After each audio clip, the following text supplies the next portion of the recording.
ప్రకృతిలో అందచందాల కంటే సుందరుడవు, లోకంలో ధన ధాన్యాల కంటే ధనవంతుడవు.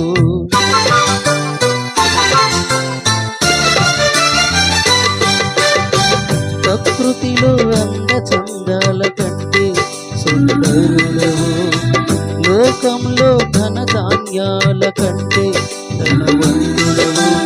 ఈ లోకంలో నీవు కాక నాకెవరున్నారయ్యా, నీ